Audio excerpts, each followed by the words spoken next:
You are a visionary, which means you see possibilities of how we could be, of how we could feel, how we could relate, how we could exist, and how we could create. You see possibilities that have not yet come into being. You see beyond what is into what could be, beyond the current paradigm into a new paradigm of healing, of loving, of creating, of feeling.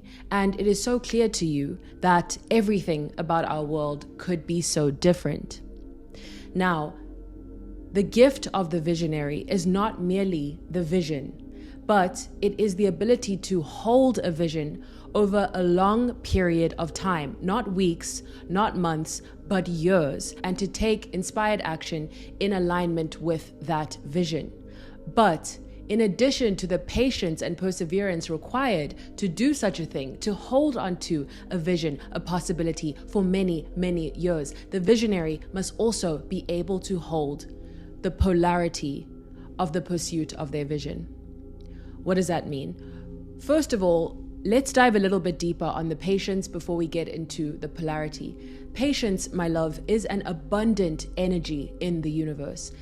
Patience is always available for you to tap into. It is not glamorous, it is not sexy, and it is not something that can be sold to us, and therefore it's an unpopular idea, the idea that things take time. But patience has supported the farmer waiting for the rain, the dreamer waiting for the dream, and it is here to support you as you pursue your highest visions and possibilities. And remember what I call the principle of collective dreaming, that your dreams are not merely your own, but are the collective dreaming through you, that you only see the you side of the dream, but there is an us side of the dream that is equally important. On the other side of the teacher's dream to teach is the student's dream to be taught by such a teacher who loves their craft and their lessons so much. On the other side of the singer who dreams of cultivating and sharing her voice are the listeners who dream of being moved by the frequency of that singer, by the lyrics of that singer, by their melodies, by their energy.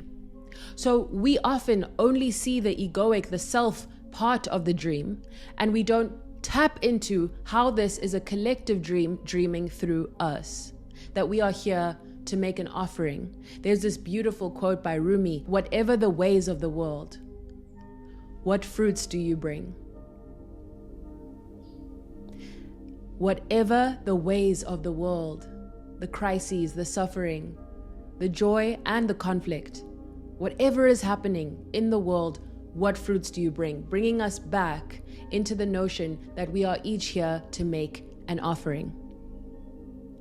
If there is a possibility, which there is in the scope of infinite possibilities, of us reaching collective utopia, not just collective healing, which is beautiful and profound, but the healing that then leads to the utopic vision, the feeling of love, belonging, connection, freedom, liberation, all of these possibilities for all of us. If such a utopia exists, we will have had to have created it. And if we created that collective utopia, we must have been the kinds of people who believed we had the capacity to create a collective utopia. There must have been within us that vision of the possibility and that ability to sit with that vision and work towards it over many, many years. And so, we each within our souls and our beings hold one of the keys, are one of the portals into such a vision. That our souls are here to offer something, to make that offering, to bring a certain fruit to the collective consciousness, to collective healing, and to collective utopia. But in order to do that, my loves, we need to be the kinds of people who can sit with a vision and work towards it with devotion and love over very long periods of time. And so because you are a visionary, you need to cultivate not only the sense of yourself as that visionary, the power of your visions, the power of what you see, and you could feel it, you could hear it, you could intuit it. There are many different clairs, clairvoyance, clairsentience, clairaudience, all of the things. But if we just use the word vision to embody this idea of a possibility that's not yet here, but that we can touch and feel and see and taste, without patience, we will not be able to bring into being that prophetic vision. And it's not just that we need to wait passively and be patient, but along the way, we need to be able to hold the polarity of what pursuing that dream will entail. Now, what is polarity? Polarity is the idea of having two opposite poles, north and south, darkness and light, young and old, birth and death, cold and hot. It goes on and on and on. And there is the Universal Law of Polarity, which is one of the 12 universal laws. The one that you are probably most familiar with of the universal laws is the law of attraction, which has been popularized by books like The Secret, by manifestation teachers. The idea that if we align our thoughts, feelings, actions to the frequency of our desires, to positivity, to love, to abundance, to opportunity, we then attract and magnetize those experiences and opportunities towards us. But there are 11 other universal laws, including, for example, the law of divine oneness, the idea that everything is connected. Separation is always an illusion. And the law that you need to be intimately familiar with as a visionary, I believe all of them, but one of them is the law of polarity. Polarity is the idea that everything has two poles, that within any phenomenon, we will experience opposites. And so embedded in the experience of something will also be what we experience as its opposite. For example, in the experience of a day, a 24-hour period, we will experience both darkness and light, both night and day. But it's not opposite in the sense of separate. We've imposed our understanding and our language to make sense of a deeper reality. We use language as a technology to explain and to penetrate a deeper reality beyond language. But sometimes that act, that technology, not only does not fully tap into or penetrate the deeper reality, but actually obfuscates or confuses it. And so the word opposite to our human mind sounds like separate, sounds like against, it sounds like conflict, but that's not the case. It's a mutually enabling opposite. Day enables night as night enables day. Okay? Intimacy in a relationship enables conflict because you're so close to someone that you are in the position to be in conflict with them, which enables further intimacy. If you have a true loving conflict, what you're going to do is learn more about yourself and that person, and you're going to come to a more deeper understanding, thus increasing your intimacy. You cannot be in deep intimacy with another human being without conflict. They may seem opposite, but they are mutually enabling. Similarly, birth is a process that leads to death. But we know that at the end of many deaths that we experience, whether it's grief or loss or heartbreak, we then typically experience another birth. Birth, as a concept, we're not only talking about human life being born, but a relationship being born, a project being born, any sort of experience being born is going to enable and lead to death. But that death is then going to enable a birth into a different kind of being. So the caterpillar, in a sense, dies to become the butterfly, or the tadpole dies to become the frog. In a sense, that form of life that was in the womb once that we were, died to become part of the world with everyone else. The outer world beyond the womb. Again, another polarity, inner and outer. So what this means is that sometimes if we have everything having two poles, which are opposite but mutually enabling opposites, not opposite as in separate, not opposite as in this or that, but actually both. It's all, if you imagine, one continuation, one spectrum of experience, different degrees of experience. Okay, so light and darkness, different degrees of something rather than two completely separate things that are completely opposed to each other. They are different degrees of frequency, of light. And what we can do is we can use geometry, the study of shapes, to understand what we mean. We can view a spectrum as a line from the left to the right. We could say this is day, and then day eventually becomes night. But this linear understanding is an illusion because we know at the end of the night, it becomes day again. So we're going to take this line and turn it into the circumference of a circle. So the edge of a circle. And now we get a clearer picture because day inflects into night, which then becomes day again. So now we get this whole integrous concept or in integrity and wholeness of day and night together, of intimacy and conflict, birth and death, okay? Flowing from one to the other in one collective experience. So, in order for you to hold your vision and act in alignment with it, you need to be the visionary who holds the polarity of your vision. That you dreamed a very desirable dream of what it's going to feel like to speak on a stage or have a podcast or to release an album, to write a book that shifts and raises collective consciousness, to be a comedian, whatever it may be, whatever you dream of. The issue becomes when you over-identify with only one side of the dream, only one half of the circle of the full experience of the dream. And what is that circle? What is the day, the night, the old, the young?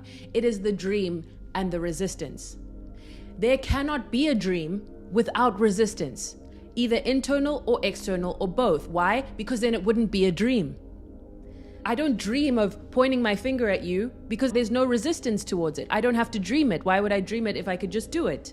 Okay? So a dream often involves some level of resistance, and the resistance could be systemic factors, social barriers, health barriers. There's many different forms of resistance. And then there's also internal resistance, self-doubt, feelings of being an imposter, perfectionism, the feeling that it has to be a certain way, attachment to a specific path or outcome.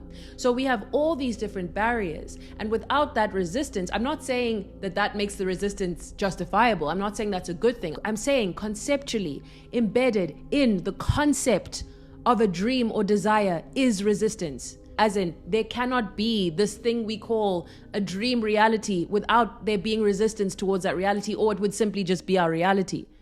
Okay? If there was no resistance between me and writing a book, I wouldn't even have to name it a dream. It could just be an action.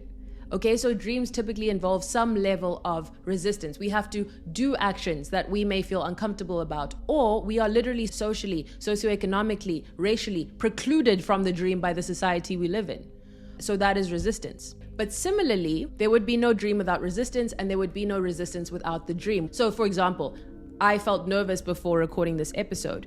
If it wasn't so important to me, because it's my dream, I probably wouldn't feel such a strong emotion as discomfort or nerves or unease. So it's because it's my dream that I also then feel this attendant resistance towards it.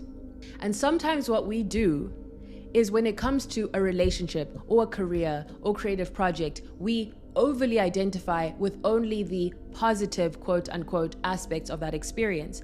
And by doing so, if we think of the circle again, we only identify with half of the circle. What does that mean? We're never going to experience the fullness of the circle, which means we may not ever experience the circle at all. So if you are always fixated on the illusion of what a relationship can be romantically, you probably won't ever become in the position to live the reality of a relationship, because as soon as it starts to get real, as soon as it starts to move from its, we could use the metaphor, light aspect to the shadow aspect, you may think, oh, I reject the shadow aspect, so I don't want this relationship. But someone who genuinely wants love and wants a romantic union, they are willing to endure or experience the full experience of the relationship. And I'm talking about a healthy relationship. I'm talking about a loving relationship. It's going to involve conflict, difficult conversations you would rather not have, responsibilities you'd maybe rather not have if it was really up to you, because we can't pick and choose and design the perfect person or relationship, and neither are we that.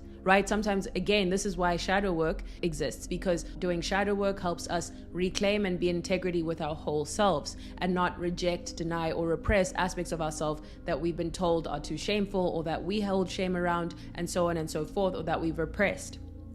So as a visionary, what you need to understand is, on the path towards actualizing your dream, and our dream, therefore, you're going to be asked to hold both the excitement, the magic, the connection, the flow, and the discomfort, the unease, the fear, the resistance. You're going to be asked to hold all of it.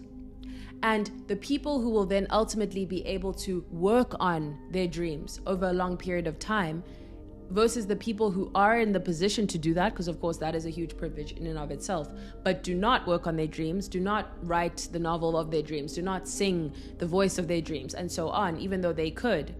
One of the key differences is that people who are working on their dreams have surrendered to the fullness of the experience of doing that. They don't only associate the dream with the highs. They are willing to hold both the highs and the lows. So when they face forms of pain and suffering, and this is unavoidable in the pursuit of your dreams, of course you will suffer, of course you will, in the pursuit of your dream relationship, in the pursuit of your dream career, in the pursuit of your dream creative project, there will be suffering. That is just inevitable. But if we cannot hold that suffering, the confusion, the loss, the embarrassment, like I speak a lot about the fear of being seen. If you cannot hold embarrassment, then the chances of doing what you want to do publicly diminish. It's not to say they're impossible, but if you're not willing to literally hold the frequency of, oof, this is embarrassing, you'll never put yourself out there. You'll never post anything because you're too afraid of being embarrassed. And I totally understand why. I'm not minimizing that at all. We live in such a shameful culture. There's conditioning, there's bullying, there's oppression, there's all these toxic beauty standards, there's all these factors that go into that. But if we're more committed to the dream than to the resistance towards the dream, if we're more committed to the possibility of what could unfold rather than some of the obstacles of the unfolding, we will pursue that embarrassment. We will pursue failure. Like if you're so committed to a vision of what you have named success, then failure will become tolerable to you. You will tolerate it because the vision you hold is bigger than any single individual failure. But if you refuse to fail, you've also refused to succeed. If you refuse to have a video that bombs out, you've refused to have a video channel, because videos will bomb out. If you refuse to ever get hated on the internet, you've refused to be on the internet because you will be hated on. So it's accepting radically the fullness of the experience. Now, I'm not saying, I want to just be careful with my words. With the idea of hate comments, for example, there are ways that your worst case scenario is deeply lying to you, and you may be someone who never experiences that. However, at the same time, meanwhile, both at once, that is an unlikely situation. You know that you will just never face criticism. That's just not likely, okay? It's not likely. And someone who loves you is not going to allow you to live an illusion. But, first of all, the worst case scenario is not as bad as we are imagining, probably. And second of all, we underestimate our ability to respond and to cope with what is coming our way. And also, we underestimate the universe's capacity to magnetize, the law of attraction, the peers, the mentors, the friends who are actually going to be the exact support system that we need to walk that journey. So for me, with the fear of being seen, I have overcome a lot of the fear of being seen, but not all of it. I still fear it in many ways. In fact, my last video got a lot of views on YouTube and I was like, oh my God, what am I doing? I literally had that moment of like, what on earth am I doing? And that is a part of the journey, because what was the difference between me and someone who couldn't hold that frequency of polarity, of doubt and certainty, of confusion and clarity? It's all part of it. I was able to say, I felt that way on a Tuesday and now it's Thursday. You know what I mean? Or now it's the next week. You hold it. You just say, like the ocean, I can go through the ebbs and flows of this experience, but I'm still the ocean. I'm not the wave. I'm not going to be like overcome by the single experience. And when I am, I can. You're always welcome to leave a path or change your mind. Absolutely. But I think one of the illusions that we allow ourselves to live is we say, I'm not willing to cope with the exact experiences that would be required to cope with if I actually want to devote myself to this path. And then we stay in the regret and the stuckness and the feeling of like wanting to do some things that we're not, instead of saying to ourselves with truthfulness, it's so difficult to be truthful to yourself, to others. You need to ask yourself in the quietness of your day, of your night, of your life, when it comes to a desire, a dream, a wouldn't it be nice, you need to ask yourself, do I want the illusion of this path, or do I want the reality of it? If you can ask yourself that in the face of your dreams, in the face of your goals, do I want the illusion of what it's going to feel like to be a YouTuber? Do I want the illusion of what it's going to feel like to be a singer? Not imagining vocal exercises or times I don't want to practice or times I don't want to audition. Not imagining times I may be rejected, times I may be criticized, but only identifying with the romanticized version of being a singer, only identifying with the romanticized version of being a YouTuber or whatever it is, holding an event, creating a book club, whatever you want to do. Do I want the illusion or do I want the reality? Because when you accept that you want the reality, you want the reality of a loving relationship, you don't want the illusion of it. What is going to unlock for you, my love, is a willingness that is so powerful it can move mountains. A willingness to sit through discomfort. A willingness to believe that there's going to be relief and pleasure on the other side of that. A willingness to find the delight and find the pleasure where you can. A willingness to hold the ups and downs of the journey you're on. A willingness to also recognize when you are not in alignment and integrity and how you can shift things to be in alignment with that vision. When you decide, I want the reality of what it feels like to do what that person is doing, not the illusion. And envy, babes, so much of your jealousy, comparison, envy is going to dwindle because you will realize, I don't actually envy that person's process, I only envy their results. So I don't want the fullness of their experience. I don't want the polarity of their experience. I just want the book launch. I don't want to write the book. I just want the beautiful podcast studio. I don't want to get to episode 700 over 8 years. You know what I mean? You want the fantasy of it, and that's okay. Admit to yourself, I just want the fantasy of that. I don't want that. I don't want that. And the issue is, in our world, we're sold so many fantasies of a perfect relationship, of a perfect career, of a perfect that it's sometimes difficult to even distinguish because we're like, oh no, that looks glamorous, that looks fun, that looks beautiful, that looks amazing, that must be amazing. But that must be is almost always an illusion. It doesn't must be anything. Nothing necessarily is anything else. So what something appears to be is not necessarily what it is. So I do this for myself so often, and it's so powerful. When I feel a pang of envy, someone writes a book and I'm like, oh my goodness, I wish I wrote that book. And then I think about the fact that, read the acknowledgement, that person suffered to write that book.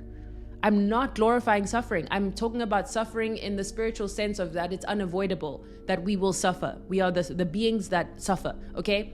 So when I think about the process of showing up every day and writing, and I think of my experience doing that, I don't feel envy. The envy goes away. I don't want to do that. Sometimes I envy people in certain scholarly paths, and then I think of researching things, and I'm like, that's just not my journey. So it's a very beautiful way to pierce through your own illusions and understand when you are operating from a place of a person who wants the reality, which means, oh, I met this person who I think could be an incredible partner. Yes, there are superficial desires I had for a partner that they don't meet. But because I actually want love and I want deep connection and I found it in this person, I'm going to choose the messy reality over the illusion. Because you could tuck the illusion at bed at night for decades. That will be fine. Do you want that? Or there's a being in front of you. I'm not saying, and this is going to be misconstrued as me encouraging people to settle. It's not settling. You have an incredible partner. It's not settling. And also, isn't everything kind of a settling thing? We're always sort of settling in the sense that no experience is completely optimal. You cannot optimize life. Only a consumerist understanding of the world would even think that that's the goal. Okay? Even if you love your craft, there are going to be aspects of it that you don't love. And in Big Magic by Elizabeth Gilbert, she speaks about this. She says the question is not, what are you passionate about? The question is, what are you passionate about enough to withstand the aspects of it that you do not like? That's not the exact quote, but essentially that nothing is as glamorous as it seems. And so what do you care about so much that you would choose or accept even the parts of it that are not ideal, that are not glamorous, that are not a fantasy? Okay? So that is so deeply important, is to hold the both and of the experience, because you actually deserve the reality of the experience. Like if you dream of a relationship, don't you deserve the reality of it? Do you want to only hold on to the illusion of it? Also, I'm not saying that's the only thing standing between people and relationships, but I do know creatively, our illusion of how it's supposed to feel to have a podcast or write or sing or rap, host events, whatever it may be, interview people, be a coach, have your own business. The illusion of what that's supposed to feel like can often make us feel like we're doing it wrong when we hit up against some of the messiness of the reality. Now, don't get me wrong. It's a full experience. So of course it includes magic and connection and joy and flow. Absolutely. But will you be in flow every single day of your creative life? Imagine if. No. Being blocked is just as much part of the creative life as being in flow. You know what I mean? That we're not going to feel this constant flow. We may feel certain forms of constant flow, like I receive a constant flow of ideas. That is my natural flow, whereas other people may not experience a flow of ideas, but I don't experience necessarily a flow of creation. I sometimes hit blocks with that. So the idea that I could experience a creative life with no blocks is just not the reality of a whole experience of a creative life. Okay? So similarly, fear, it's inevitable. And once you start to realize, oh wow, this is just the dream. This is as much part of the dream as the excitement and the pride and the applause is the fear and the resistance and the discomfort and the sense of unease and the sense that you're not doing good enough and the sense that the last episode was better than this episode. All of it is part of the dream. It's just not the part that the energy of the dream is going to give to you in order for you to act in alignment with it. What do I mean by that? So dreams are really a paradox, because a dream is really an illusion in the sense that it only feeds you one side of the coin of the full experience. You're not going to dream of being nervous and feeling like your speech isn't good enough and feeling like your heart is racing and your breathing exercises are not working. You're just going to dream of speaking on stage and having applause afterwards. You're not going to dream of the weeks where you really don't want to create a video, or where you feel behind, or you're comparing yourself to other YouTubers, or you're just going to dream of having a successful YouTube channel and the opportunities that that will bring you. So the dream will feed you half the story. Why? Because it knows that that half of the story is so important to you specifically, so compelling to you specifically, so activating to you specifically, that that vision and that dream is going to motivate you, is going to be with you through both the ups and the downs of your experience. So the dream understands the dreamer. And the dream understands, if I give this person this vision is so potent energetically to them, it speaks so much to their soul that it will allow them, invite them to be willing to withstand the obstacles on the path to this being their reality. And by the time they live the reality and they now have the sight to see the fullness of it, to have the award show, but then to have the down after the award show, they will be transformed into the being who can really hold the fullness of the dream that I wasn't actually willing to tell the beginner version of them. Because you're moving from the beginner who only sees it as a fantasy and illusion into the version of you that's actually acting in alignment with it. That version of you is wiser because they're not just imagining. In imagination, anything is possible. In imagination, you're disembodied. There's no time barriers. There's no technology that doesn't work. There's nothing, there's no block, which is the beauty of imagination. In imagination, literally anything is possible. When you translate that imagination into the 3D world, into our physical reality, there are going to be obstacles that you encounter. But if you're able to hold that imaginary possibility, and if it's speaking to you so directly that it's so compelling to you that you are willing still to put up with whatever comes along the way, not whatever, but to put up with some of the challenges that come along the way with support, you're always worthy of support, then that is the activating energy that that vision holds to support you through those lows. And that's why it's not just about knowing your vision, but staying connected to it, knowing how you can tend to the possibility almost every day, knowing that you are connecting to that vision. The visionary mustn't just have the vision and then forget about it. They must also have practices to reconnect with their vision. Especially if you want to sustain a project over years, it's going to take being connected to a vision that also evolves over years. So my loves, if you can hold the polarity of your dream, and you can recognize the wholeness and the integrity that you deserve to live, the reality that you deserve to live of your dream, you are going to be so potent and so powerful. And you're also going to be patient, because waiting is just part of the polarity of dreaming. waiting for the dream, not passively, but taking action and waiting. Putting out the videos, no one's gonna see them at first. We don't know if that's gonna be for months, years, but trusting that the 3D world will eventually catch up. Holding the feeling of being embarrassed, being cringe. Like, it's not. There's another law called the law of relativity. So it's not just that you're a perfectionist or that you have self-doubt. You know, I have those things. It's that you don't have something bigger than that to counteract or to tip the balance towards action. So you can be a perfectionist, but if your desire to be prolific is bigger than your perfectionism, you're just going to publish things, because your desire to be prolific, to be a creator who creates a lot, which I'm not saying should be your desire, but it is many people's desires, is bigger than your perfectionism. It's not that your perfectionism went away, it's that it has a force that is bigger. And that is so critical. So when you are stuck in perfectionism or self-doubt or comparison, you need to ask yourself, what is bigger than this? For me, it's the vision. I get all those things. What ends up being bigger than my perfectionism is my vision. And I understand from the vision the actions I need to take to align myself to that vision, to make it inevitable. And also, that vision grows with you. So the vision that gets you here may not be the vision that gets you there. And that's okay, it's beautiful. The vision is unfolding with the visionary.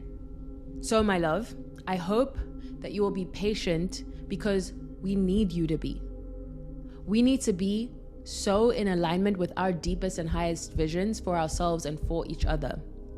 Understanding the full 360 picture of the vision and the dream, all the people it could touch, and we'll never fully see that. And we need to be willing to surrender to the fullness of the dream, which involves the resistance. Just before this episode, I felt nervous. That is part of the dream. It's part of the dream. Living the dream, I really think, is aligning your actions to your soul's vision on any scale. It doesn't have to be your full-time job or monetized. It just has to be you honoring your soul's voice. What is your soul saying? If we could just do this, and understanding, yes, you will feel a lot of weird feelings about that. Sometimes you'll feel confused. Sometimes you'll feel lost. Sometimes you'll feel like everything is going not according to plan. Such is the way of the world. But if you can really create through that and not let it stop you from creating, that is a beautiful form of devotion. And I promise you, there's a law called the law of compensation. You will be rewarded for aligning your actions to your highest visions over a long period of time. You will be rewarded. The harvest will come. And to harvest the fruits that we are here to bring, it will take an ask of us. When we serve love, it asks of us. It doesn't just give to us, but it does also give. So I want you to know, maybe you're in a season of magic and harvest and this feeling of fruitfulness and pleasure. And that's beautiful. We love that. Or maybe you're in a season of feeling stuck or blocked or confused, or like you're not doing good enough, or that you are too late.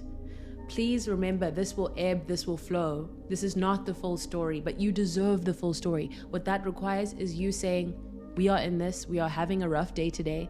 We are in this experience, and this is part of the fullness of working towards our deepest visions. I love you so much, my love. I hope that this has served your deepest consciousness, and I will see you on the next soul session. You are divine, you are precious, you are magical, you are a genius. Let's talk about that. You are a creative innovator, okay? You are phenomenal, and we really need you to believe that so that you can create an alignment with your highest love, your highest possibility, your highest divinity. We need you to believe in yourself, because when you believe in yourself, you cultivate belief in us, that we are one human body and all the cells are trying to heal and repair, and we are rooting for the cell of your being. We're rooting for you. There are people who are rooting for you. They want exactly what you are here to give. They are so excited to receive exactly what you are so excited to offer. I love you so much, my darlings. I will see you on the next soul session. Be well, take care of yourself. I love you so much. I love you. Bye. My darling, my love, my soul sibling, thank you for stepping into the Soul Salon. If you are still hearing or watching this, we are soul siblings. We are resonating on the same frequency. And so something you may struggle with, that I struggle with, is the fear of being seen. You know that visibility is involved in you living your creative purpose and being in your power, serving the collective through your gifts, through your magic, through your medicine. In order to do that, you know you need to be more seen than you are allowing yourself to be right now. I have a gift just for you, heart-made for us on this frequency, and it is a free ebook called the Soulful Visibility Guide. That is Soulful Visibility. Like, we don't just want to be seen, we want to be felt, we want to be heard, we want to move and be moved. So I do have a free gift for you, and all you need to do is go to my website, ayandastood.com, and there you will be able to input your email address and receive this directly to your inbox. This is such a juicy and delicious guide, and I change the free offering every few months, so get it while you can. All the links are in the show notes. So thank you so much. I love you, and I will see you on the next soul session. Okay, I love you. Bye.